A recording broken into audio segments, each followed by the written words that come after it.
एक समय की बात है, हरे भरे घास के मैदान में एक छोटी सी चतुर खरगोश रहती थी जिसका नाम था रूबी। रूबी पूरे दिन हरे भरे मैदान में उछलती कूदती रहती। उसके सफ़ेद नर्म फर में सूरज की किरणें चमकती, उसके बड़े बड़े आँख हमेशा चमकते रहते और उसके कान हर समय चौकन्ने रहते। लेकिन रूबी को नहीं पता था कि कोई उसकी निगरानी कर रहा था। एक दिन रूबी जंगल के किनारे खेल रही थी। अचानक उसने पेड़ों के पीछे से कुछ फुसफुसाहट सुनी। वह चुपचाप एक पेड़ के पीछे छिप गई और ध्यान से सुनने लगी। वहाँ दो चालाक लोमड़ियाँ आपस में बात कर रही थीं।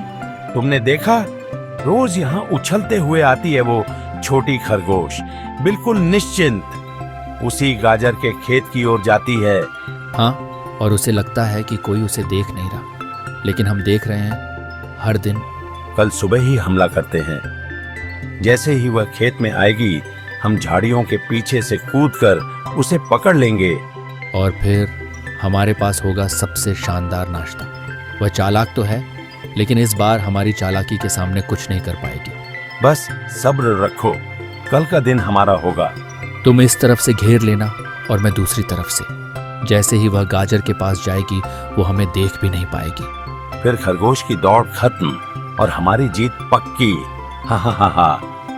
रूबी को तुरंत समझ में आ गया कि लोमड़ियाँ उसे पकड़ने की योजना बना रही है, लेकिन वह डरने के बजाय अपनी चतुराई का इस्तेमाल करने का फैसला करती है। अगली सुबह होने से पहले रूबी गाजर के खेत के नीचे एक गुप्त सुरंग खोदने लगती है।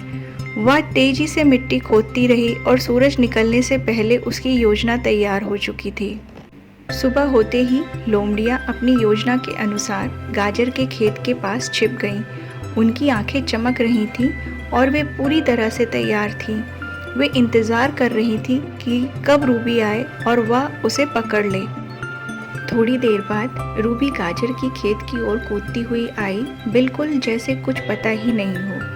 लोमड़ियाँ तैयार हो गईं, लेकिन जैसे ही वे उस पर छलांग लगाने वाली थी, रूबी अचानक गायब हो गई। वह गुप्त सुरंग के अंदर चली गई थी और लोमड़ियाँ उसे ढूंढती रह गईं। लोमड़ियाँ हैरान थीं। वे इधर उधर भागती, सुरंग को ढूंढने की कोशिश करती, लेकिन रूबी कहीं नहीं दिख रही थी। वे गाजर के खेत के चारों ओर खुदाई करने लगी, लेकिन उन्हें कुछ नहीं मिला।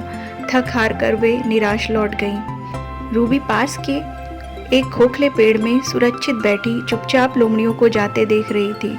उसके चेहरे पर एक मुस्कान थी और वह जानती थी कि उसने अपनी चतुराई से एक बार फिर से खुद को बचा लिया। लोमड़ियों के जाने के बाद रूबी फिर से अपने हरे भरे मैदान में उछलने लगी। वह जानती थी कि उसने अपनी बुद्धिमानी से अपने दुश्मनों को मात दे दी थी और इस तरह रूबी खुश और सुरक्षित अपनी दुनिया में रहने लगी।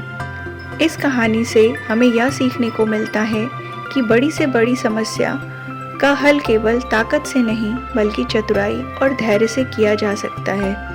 और इस तरह चतुराई से जीने वाली रूबी की कहानी जंगल में हमेशा के लिए मशहूर हो गई।